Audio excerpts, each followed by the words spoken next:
गुस्सा करना सही है। जब खून के साथ पानी नहीं बह सकता तो खून के साथ खेल क्यों होना चाहिए? पहलगाम हमले के बाद ऑपरेशन सिंदूर जारी है, अभी पॉज लगा है, बंद नहीं हुआ है, तो फिर खेल खेलना कहां से जरूरी हो गया? इस ऑपरेशन को या तो जारी ना रखा जाए, और अगर जारी है तो खेल जरूरी नहीं है। मेरे साथ 3 खास मेहमान इस वक्त जुड़ रहे हैं। नोएल डेविड मेरे साथ पूर्व क्रिकेटर इस वक्त जुड़ रहे हैं, विजय सरदाना मेरे साथ इंटरनेशनल अफेयर्स एक्सपर्ट के तौर पर जुड़ रहे हैं, संजीव कौशिक मेरे साथ राजनीतिक विश्लेषक के तौर पर जुड़ रहे हैं। बहुत स्वागत है आप तीनों का। लेकिन नोएल, मैं आपके पास बाद में आऊंगा। आप क्रिकेट के बारे में बात करेंगे, उनके नुआंसेस के बारे में बात करेंगे तो ज्यादा बेहतर रहेगा। सबसे पहले संजीव कौशिक, मैं आपका रुख करना चाहता हूं। 1991 का दौर याद कीजिएगा और 1993 का दौर याद कीजिएगा। एक बार तो ऐसा हुआ कि भारत पाकिस्तान के संबंध के बीच में तनाव इतना था कि पूरे एशिया कप को ही रद्द करना पड़ा। 91 की बात करूं तो एशिया कप खेलने के लिए पाकिस्तान भारत आया ही नहीं। हमको क्या जरूरत पड़ी है आखिर? इस एक मैच से भारत को क्या मिल जाएगा? वो 26 लाशें जो गिरी हैं वो बीसीसीआई भूल गया या देश की सरकार भूल गई? राजीव भाई, हमें ये कहने में कोई गुरेज नहीं है और जरा सी भी शर्म महसूस नहीं हो रही है कि देश की ये नीति है, पूरे हिंदुस्तान में जितने भी हिंदुस्तान वासी हैं उनका सर शर्म से नीचे झुक गया है आज के वक्त में। आखिर पूरे विश्व में हमने अपने डेलीगेशन को क्यों भेजा था? पूरे विश्व में ये बताने के लिए कि पाकिस्तान ने हम पे हमला किया, हमारे निर्दोष नागरिक मारे गए और उसके बदले में अगेंस्ट में हमने ये एक्शन लिया। और वो लोग पूरे हिंदुस्तान को किस नज़रिए से देखते होंगे और हिंदुस्तान की सरकार को कि हमारे यहाँ भेजते हैं कि क्यों हमने उस पर आक्रमण किया, और खुद क्रिकेट के पीच पे इल्लू इल्लू करते हुए दिखाई दे रहे हैं। ये बेहद शर्मनाक है। सरकार की जो नीति रही है, लगातार हम कहते चले आए कि भारतीय जनता पार्टी के द्वारा, पहली बात तो एक पूरे हिंदुस्तान के लोगों को मैं ये क्लियर कर दूं कि इसमें किसी प्लेयर का कुछ लेना देना नहीं है, बीसीसीआई का कुछ लेना देना नहीं है। सरकार की यह नीति है, सरकार ने यह तय किया, उसके आधार पर ये मैच खेलने जा रहे हैं ये लोग। इसलिए किसी क्रिकेटर, किसी प्लेयर को यदि आप निशाना बना रहे हैं तो ये बेहद गलत है। आप समझिए इस चीज को। मैं सिर्फ ये कहने का प्रयास कर रहा हूं कि हिंदुस्तान के सरकार के फोन में इतनी इकबाल है कि वो दूसरे देशों के युद्ध रुकवा सकते हैं, दूसरे देश के लोग यहां के और पाकिस्तान के युद्ध रुकवा सकते हैं। क्या आप एक क्रिकेट मैच नहीं रुकवा सकते? आप उस महिला के आंखों में आंखें डाल के जवाब दीजिए जिसने अपने पति को खोया है। वो सवाल कर रही है आज, इस मैच से खुशी किसको हो रही है? चंद पैसों के लिए, अपने जिद के वजह से? कितने पैसे आप कमा लेंगे? आप बताइए हिंदुस्तान के लोगों को कितने पैसे इससे कमा लेंगे? हिंदुस्तान के लोग 1-1 रुपया चंदा देकर के आपको दे देंगे। कम से कम शर्म से सर तो नहीं झुकने दीजिए। वो भी नहीं झुक रहा है कौशिक भाई, वो भी नहीं झुक रहा है। कितना पैसा कमा लेंगे आप ये सवाल उठा रहे हैं। मैं कह रहा हूं इससे कितना पाकिस्तान क्रिकेट बोर्ड को जो पैसा मिलेगा, क्या गारंटी है कि उसका एक हिस्सा फिर से टेररिस्ट को नहीं जाएगा और फिर इसी के तरीके से भारतीय मरते हुए दिखाई नहीं पड़ेंगे और फिर एक और हो हल्ला खड़ा किया जाएगा देश का सम्मान? राजू भाई, 2 प्लेयर जो उस युद्ध में हिंदुस्तान के नीतियों के अगेंस्ट में पाकिस्तान के साथ खड़े थे, क्रिकेटर 2, अबरार अहमद और फहीम अहमद, दोनों इस टीम के हिस्सा हैं। इन लोगों ने ट्वीट करके सार्वजनिक तौर पर कहा था कि हिंदुस्तान को मुंहतोड़ जवाब देंगे। अब आप हमें यह बताइए कि इस तरह की मानसिकता वाले के साथ जाके आप क्रिकेट खेलें? मेरे ख्याल से आज का उस फहीम का ट्वीट भी देखना चाहिए जिसने ऐसा ट्वीट इस वक्त किया है जो एक तमाचे की तरह। खैर, विजय सरदाना मेरे साथ इंटरनेशनल अफेयर्स एक्सपर्ट इस वक्त जुड़े हुए हैं। विजय जी, संबंधों को सुधारना किस कीमत पर जरूरी होता है? क्या जब हमारी सरकार कहती है कि ऑपरेशन सिंदूर जारी है, पॉज है, खत्म नहीं हुआ है, हम उसे माने या फिर पाकिस्तान के साथ संबंध सुधारने के लिए कहीं और जाकर खेलने के लिए तैयार हो जाए? हमारे पास इतिहास पड़ा हुआ है जब पाकिस्तान ने साफ मना कर दिया खेलने और भारत आने के लिए। आपको और सभी दर्शकों को मेरा प्रणाम। देखिए, सबसे पहले 3-4 बातें हमें समझनी होंगी। आफ्टर ऑल ये डिसीजन किसने लिया? अगर ये डिसीजन सरकार ने लिया तो ये आप जानने का प्रयास करिए कि भारत सरकार में जो महत्वपूर्ण लोग हैं उनका क्रिकेट बोर्ड के साथ क्या संबंध है, क्योंकि कहीं ना कहीं ये इन्फ्लुएंस इंटरनल है। अगर उनके अपने, जिसको कहते हैं ना कन्फ्लिक्ट ऑफ इंटरेस्ट, अगर मेरा भाई या बेटा किसी संस्था में है और मैं निर्णय ले रहा हूं कि मुझे खेलना या नहीं खेलना है, एक तरफ देश है और एक तरफ मेरे बेटे के हित हैं, मैं किस तरफ जा रहा हूं, इस पे देश को विचार करना चाहिए। पहला सवाल, मैं सीधी सवाल कर रहा हूं, क्योंकि cricket board politically influential organisation होती हैं, ये नॉर्मल क्रिकेट बोर्ड नहीं है। आप जितना अपॉइंटमेंट प्रोसेस है, जो लोग हैं उनके पॉलिटिकल कनेक्शन ढूंढिए, आपको समझ में आ जाएगा। पहली बात। दूसरा सवाल, इससे जितना भी आपको धन मिलता है, आफ्टर ऑल ये क्यों किया जा रहा है? पैसे के लिए। अगर बिल्कुल सही है, पैसे के लिए। मेरा एक निवेदन है भारत के क्रिकेट बोर्ड से, जितना पैसा आप इस टूर्नामेंट एशिया कप से कमाएं, वो सारा का सारा प्रधानमंत्री राहत कोष में जमा करा दें विद टैक्स। अगर आप में जरा भी गैरत है, आपने खेलने के लिए गए हैं, कमाने के लिए तो नहीं गए, तो जो पैसा आप कमा रहे हैं एशिया कप से, वो पूरा का पूरा पैसा प्रधानमंत्री राहत कोष में तुरंत जमा कराना चाहिए बीसीसीआई को। अन्यथा इसका मतलब यह होगा कि पैसे से, मतलब देश की इज्जत से ऊपर बीसीसीआई के लिए पैसा है। और ये क्यों मैं कह रहा हूं, यहां देश की इज्जत का सवाल। पहली बात तो आप साउथ अफ्रीका को याद करिए, जब वहां पे रंग भेद की नीति थी, तो जब तक साउथ अफ्रीका ने रंग भेद की नीतियां नहीं बदली, तब तक साउथ अफ्रीका का स्पोर्ट्स में, कल्चरल एक्टिविटी में सब जगह बायकॉट रहा था। और उसके बाद साउथ अफ्रीका मजबूर होकर सुधार पे आया। लेकिन हमारे देश के खिलाफ आतंकवादी घटनाएं होती हैं, जो सरकार आतंकवादियों को स्पॉन्सर करती है, वही सरकार क्रिकेट बोर्ड को स्पॉन्सर करती है। हम एक तरफ तो कहते हैं आतंकवादी खराब है, दूसरी तरफ उसी सरकार का दूसरा डिपार्टमेंट जो क्रिकेट को प्रमोट कर रहा है, हम उसके साथ जाके मैच खेलने को तैयार हैं। इससे ज्यादा शर्मनाक स्थिति क्या होगी कि आप एक तरफ तो बोलते हैं वो हमारे देश के खिलाफ षड्यंत्र रच रहा है, आतंकवादी भेज रहा है, हमारे सैनिकों की हत्याएं होती हैं, हमारे नागरिकों की हत्याएं होती हैं, लेकिन चंद पैसे के लिए यही राजनेता जो पाकिस्तान को गाली देते हैं, क्रिकेट खेलने के लिए हामी भरते हैं। इनका मॉरल स्टैंडर्ड क्या है, ये हमें पूछना होगा। ये मॉरलिटी की बात है। इनकी मानसिकता, इनकी मानवीयता पे सवाल उठने चाहिए, ना कि ये क्रिकेट का खेल है। क्योंकि साउथ अफ्रीका ने जब किया, ठीक है, विजय से सबको ले आते हैं इस चर्चा के बीच में। नोएल डेविड मेरे साथ इस वक्त जुड़े हुए हैं। नोएल, एक तरफ ये क्रिकेट मैच हो रहा है, बहुत डेस्परेट है दोनों टीमें कि यहां पर परफॉर्म मैदान पर जाकर बेहतर करेंगे। भारत का रिकॉर्ड बेहतरीन है, अच्छा रहा है एशिया कप में। पूरा मैं जितना देख पाया हूं सोशल मीडिया और जितनी तस्वीरें, मैं मान सकता हूं कि हमारा देश आज बटा हुआ है और बुरी तरीके से। और उसमें ज्यादा वो लोग हैं जो नहीं चाहते कि 8 बजे मैच हो। लेकिन अगर ये मैच होता है, पहला तो आप पर्सनली क्या चाहते हैं, आपको क्या लगता है होना चाहिए, नहीं होना चाहिए, और दूसरा होता है तो फिर स्ट्रांग कौन है, इस बारे में भी बात कीजिए।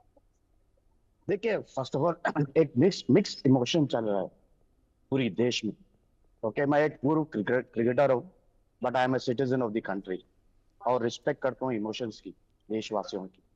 आई थिंक एक अवॉइडेबल चीज हो सकती थी एक क्रिकेट की मैच का आज, and I blame the Asian cricket council की, इसलिए क्योंकि उनको पता है क्या हुआ है देश में अपने, and I think this could have been avoided, ये clash between India and Pakistan in the group stage.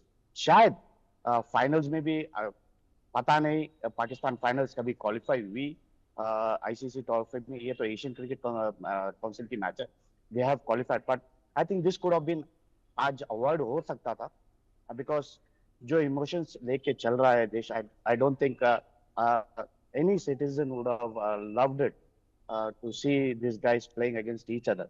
I think as a cricketer, I think ये सिचुएशन को एक अच्छी तरीके से संभालना चाहिए था, एंड एक अवॉइडेबल सिचुएशन। बट अल्टीमेटली जैसा आप यू पुट द क्वेश्चन, कौन क्या, I think India is always upper hand में रह चुकी है अगेंस्ट पाकिस्तान।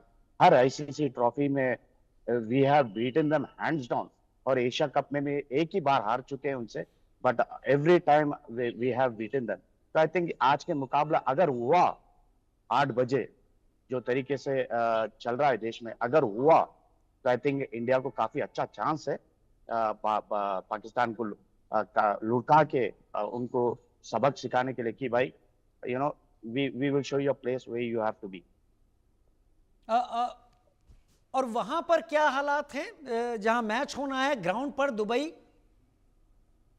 देखिए दुबई एक ऐसी कंट्री है जहां पर आपको मिक्स्ड लोग मिलते हैं, ज्यादा आपको you know Indians and Pakistanis you will find them in Dubai. I think वहाँ उनको शायद उतना फर्क नहीं होगा because it's just a match for them. उनके पास I think the Indians will be having that emotion rather than anybody else उधर. I think the people are avoiding to go to the ground for what I have मुझे पता चला कि you know I hope वो एक चीज लगाएंगे कि पहली देश आती है, सिटीजन आते हैं, बाद में क्रिकेट मैच आती है। नोएल एक चीज ये बताइए, क्या ऐसा हो सकता है, ऐसी पॉसिबिलिटी है कि मैच के शुरू होने के पहले भारत, जैसा हमने इंग्लैंड में भी देखा था, हमारे सीनियर वेटरन क्रिकेटर जितने वहां थे वो इस मैच से वॉक ओवर दे दें कि आप ही जीते, आप जाइए, हम नहीं खेलना चाहते? Is it possible? हो सकता है? ये अल्टीमेटली बीसीसीआई के डिसीजंस होती है। बीसीसीआई अगर ये डिसीजन ली आखिरी मोमेंट पे, लुकिंग एट द जो इमोशंस चल रहे हैं, जो लोग प्रोटेस्ट कर रहे हैं, इट अल्टीमेटली बीसीसीआई पे होती है एंड बीसीसीआई लास्ट मोमेंट शायद विड्रॉ भी कर सकते हैं वो मैच खेलने से। तो अल्टीमेटली जो भी है बीसीसीआई की डिसीजन, बिकॉज वो क्रिकेट बोर्ड है, top most highest you know BCCI है, तो I think they have to take the decision looking at the emotions of the citizen of the country. Noel हमारे साथ बने रहिए आप। बीसीसीआई का डिसीजन होगा, ये यहाँ पर साफ नोएल कह रहे हैं, और नोएल बड़े दायरों में है। जहां तक विजय जी की बात कर रहा हूं वो भी दायरे में है, और कौशिक भाई ने तो साफ कर दिया, भारत की टीम या बीसीसीआई को अभी दोष मत दीजिए। बीसीसीआई ऐसे किसी भी मैच के पहले सरकार की नोडिंग का इंतजार करता है। प्लेयर्स वो करते हैं जो उन्हें कहा जाता है, इसलिए प्लेयर्स रिस्पॉन्सिबल नहीं है। कौशिक भाई, क्यों सरकार खामोश है? अब मैं इस बात पर यकीन करूं कि ऑपरेशन सिंदूर जारी है, या इस बात पर यकीन करूं कि अभी तो मैच खेलना जरूरी है? पाकिस्तान के द्वारा जो समर्थित और आतंकवादी घटनाएं हिंदुस्तान में होती है, उसके अगेंस्ट में हिंदुस्तान भी अपना कुछ न कुछ एक्शन दिखाता ही है। इन दोनों एक्शनों को दोनों देश के लोग, दोनों देश की पार्टियां पॉलिटिकल टूल किट के जैसे इस्तेमाल करती है, और उसी का ये नायाब उदाहरण आपको देखने को मिल रहा है। अब थोड़ा सा नज़र उठा के देख लीजिए। आपने देखा होगा कि पुलवामा के बाद क्या हुआ था। भारत के इतिहास में पहली बार इस तरह की घटना हुई थी कि सैनिकों ने कहा कि हमारे साथ शहीद सैनिकों की तस्वीरें लगा के आप वोट मत मांगिए। बाद में हटाना पड़ा, उनके परिवार ने ऑब्जेक्शन लगाया था, हटाना पड़ा। इस बार भी कमोबेश इलेक्शन के बाद, बिहार इलेक्शन और इस घटना के बाद में कमोबेश उसी तरह के माहौल को बनाने का प्रयास किया गया कि ऑपरेशन सिंदूर का सिंदूर घर घर घर घर हम बेचेंगे। लेकिन पिछले 10 सालों के घटनाक्रम पर थोड़ा सा नज़र डालेंगे तो आपको दिखाई देगा कि पाकिस्तान से सचमुच हमारी सरकार लड़ती हुई दिखाई दे रही है, या पाकिस्तान को तरजीह दे रही है, उसे तलहटी पे अपने लेकर के घूमने का प्रयास कर रही है। बिन बुलाए बिरयानी खाने आप चले जाएं, पाकिस्तान से पठानकोट में आईएसआई को बुला करके आप तस्दीक करवा लें, जिन्ना के मजार पर चादर चढ़ा करके उनको सेकुलरिज्म का जामा पहनाने आप चले जाएं।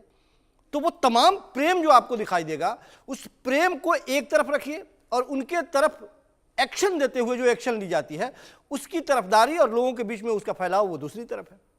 आप कहते तो हैं कि कमर तोड़ देंगे, इसी ऑपरेशन सिंदूर की हम बात कर रहे हैं।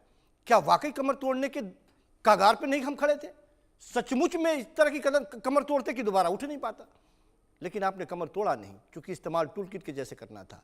ऑपरेशन सिंदूर अभी जारी है, उस ऑपरेशन सिंदूर जारी के दरमियान ये मैच भी है। आप समझिए इस चीज को। तो ये जो आतंकवादियों के कार्रवाई को राजनीतिक लाभ के लिए टूल किट के जैसे इस्तेमाल किया जा रहा है, ये देश की जनता के लिए बेहद मर्माहत करने वाला है, ये पीड़ादायक है। ये हम खूब जानते हैं, बचपन से लेकर अभी तक हमने देखा है कि पाकिस्तान के साथ हिंदुस्तान का जब मैच होता है तो कितनी सरगर्मियां होती है। लेकिन क्या इस परिस्थिति में भी किसी हिंदुस्तानी का खून नहीं खौलेगा? उस घर के लोग को क्या सोचेंगे जिसने अपने परिवारजनों को खोया है? आपने इतना बड़ा एक्शन लिया, बीच रास्ते में छोड़ दिया, अभी तक उसके बारे में चर्चा ही हो रही है कि किसके प्रेशर में आपने छोड़ दिया। और ये इस खेल से खुश कौन है, हमें तो यह जानना है। सरदाना भाई ने बड़े तमीज के साथ नाम का जिक्र नहीं करते हुए उन्होंने अपनी बात रखी, लेकिन सचमुच में किसको फायदा होने वाला है? कौन नहीं जानता है? हिंदुस्तान का बच्चा बच्चा जानता है कि यह पुत्र मोह में सारी कार्रवाई हो रही है, ये सारे खेल रचे जा रहे हैं। क्या इस तरह से हिंदुस्तान के सम्मान को आप बलि वेदी पे चढ़ा करके इस तरह से कार्रवाई करेंगे? ये एक्सेप्टेबल नहीं है। आज के वक्त में किसी भी परिवार के लोग, मैं अपने घर की बात बता रहा हूं, मेरे बच्चे क्रिकेट के बहुत प्रेमी आदमी हैं, प्रेमी हैं सब, बेटी भी देखती है, लेकिन उन सब ने भी आज बहिष्कार किया है। किसको खुशी हो रही है? मजबूत देश से खेलते हुए हम देखेंगे, हमें खुशी होगी केवल इसलिए। और एक चीज और मैं बता दूं, ये प्रेशर कहां है? प्रेशर ये है कि जो 2025 में जो नया बीसीसीआई के द्वारा जो अंतर्राष्ट्रीय क्रिकेट के साथ जो संबंध बना है, उसमें यह बनाया गया है कि हम केवल द्विपक्षीय मैच नहीं खेलेंगे, बाकी यदि इस तरह से कोई सामूहिक रूप से टूर्नामेंट होता है तो उसका बहिष्कार करेंगे। तो फिर हमारे पास किसी टूर्नामेंट के अगुवानी का हमें मौका नहीं मिलेगा, उससे हम खो सकते हैं। मतलब कि भविष्य में हमें बहुत बड़ा नुकसान होने वाला है, इसलिए इस तरह से खेलना हमारे लिए मजबूरी है। आप बताइए कि हिंदुस्तान के सम्मान को दांव पे लगा के क्या कमा लेंगे आप? किसके हित में? जब कोई खुश नहीं है, आपने जितने लोगों की बाइट सुनाई, हम किसी क्रिकेटर से बात नहीं कर, किसी खिलाड़ी से तो इस मामले में हम कुछ चर्चा ही नहीं करना चाहते हैं। कोई एक आदमी बताइए जो ये बात कहता हुआ आपको दिखे कि नहीं ये मैच होना चाहिए। आप सड़क पर निकल जाइए कौशिक साहब, संजीव भाई, आप सड़क पर निकल जाइए, लोगों से बात कीजिए। वो जो बहुत ज्यादा नहीं जानते वो भी पूछ रहे हैं कि आखिर क्यों, क्या जरूरत है इतनी ज्यादा। विजय सरदाना सर, क्या हमें संबंधों को बनाने के लिए, भविष्य को देखने के लिए, एक और आतंकवादी हमले को अपनी धरती पर सहने के लिए, और शायद उसके बाद हम इस लायक ना रहें कि हम ये कह पाए कि इसका बदला लो, इस मैच को खेलना जरूरी है? देखिए, सवाल बहुत सीधा सा है। आप देश की बात कर रहे हैं या आप क्रिकेट की बात कर रहे हैं?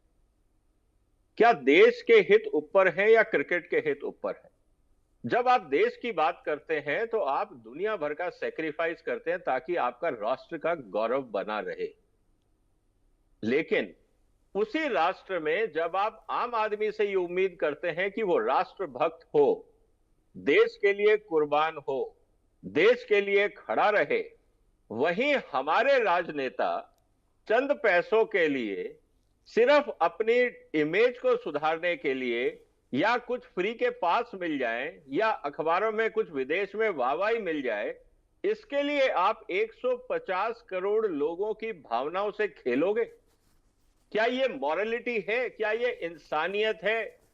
ये कौन सा स्टैंडर्ड है हमारे नेताओं का? सवाल जनता को यह पूछना चाहिए कि हमारे नेता आज क्रिकेट के लिए देश की इज्जत दांव पे लगा रहे हैं, कल को इनको कोई और लालच मिलेगा तो ये देश को बेच भी सकते हैं क्या? सवाल इस बात का है। सवाल ये नहीं है कि क्रिकेट है या कौन खेल रहा है, किसके साथ खेल रहा है। आप उस देश के साथ खेल रहे हो जो आपके देश को बर्बाद करने में तुला हुआ है।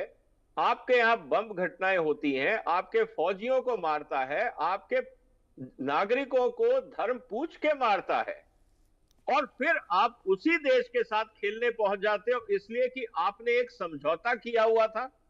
अरे समझौते तो ट्रंप ने बहुत किए थे, अपने देश के लिए छोड़ दिए ना सारे समझौते। उसने कह दिया ना मैं WTO को मानता हूं ना मैं किसी को मानता हूं, तुम रोते रहो, अमेरिका फर्स्ट। अरे उसने तो अरबों रुपए के समझौते छोड़ दिए, तुम चंद करोड़ों रुपए के लिए बिक गए या झुक गए या लेट गए। क्या कहूं मैं इसको? किस मॉरलिटी की बात कर रहे हो? और यही भारतीय जो आज मैच देखेंगे, कल को यही झंडा उठा के खड़े थे पाकिस्तान मुर्दाबाद, और हम में से ही लोग जाके टीवी पे ये मैच देखेंगे और महंगी टिकटें खरीद के जाके मैदान में देखेंगे। अरे वो लोग भी तो विजय सरदाना साहब, उनकी भी तो यहां काउंटिंग होगी जो भारतीय कंपनियां स्पॉन्सर कर रही हैं, क्योंकि जितना पैसा जाएगा वो पैसा पाकिस्तान को